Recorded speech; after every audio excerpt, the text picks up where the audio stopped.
টি-20 cricket এক অদ্ভুত অনিশ্চয়তার খেলা।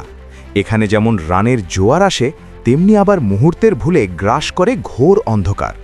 মুম্বাইয়ের ওয়াংখেড়েতে মার্কিন যুক্তরাষ্ট্রের বিপক্ষে ভারতের বিশ্ব আসরের শুরুটা যেন ঠিক এমনই এক ধ্বংসস্তূপের কিনারে দাঁড়িয়েছিল। তখনই ত্রাতা হয়ে আবির্ভূত হলেন সূর্যকুমার যাদব। সেই সুবাদে মেলেছে গুরুর প্রশংসাও। ৭৭ রানে ৬ উইকেট হারিয়ে ধুঁকতে থাকা ভারতীয় ইনিংসকে একার কাঁধে টেনে তুললেন তিনি।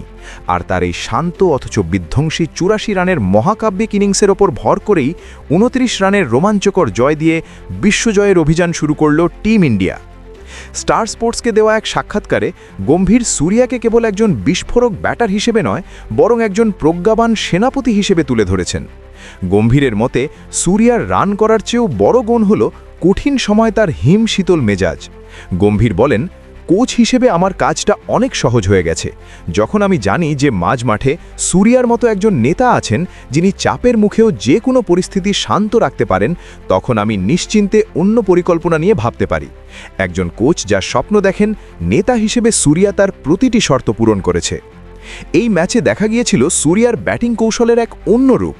শুরুতে যখন উইকেটের মিছিল চলছিল, তখন তিনি নিজেকে গুটিয়ে নিয়েছিলেন, অপেক্ষায় ছিলেন সঠিক মুহূর্তের। পরিস্থিতি কিছুটা স্থিতিশীল হতেই ৪৯ বলে অপরাজিত ৮৪ রানের সেই ইনিংসটি খেলেন। গম্ভীরের ভাষায় সূর্যার এই টেম্পারমেন্ট বা মেজাজি হল বর্তমান ক্রিকেটের সবচেয়ে বড় মুদ্রা। ভারতের বর্তমান ড্রেসিং রুমের আবহাওয়া এখন আগের চেয়ে অনেকটাই ভিন্ন। দলের আক্রমণাত্মক ব্যাটিং বা ধারালো বোলিংয়ের পাশাপাশি বিপদের মুখে বিচলিত না হওয়ার যে সংস্কৃতি গড়ে উঠেছে, তার নেপথ্যে কারিগর এই সূর্যকুমার যাদবই।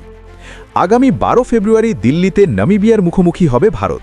বিশ্ব আসরে বড় বড় সব কৌশলের ভিড়ে ভারতের অন্যতম শক্তি হল মাঠে এবং মাঠের বাইরে ড্রেসিং রুমকে শান্ত রাখার মতো একজন ধীর স্থির অধিনায়ক।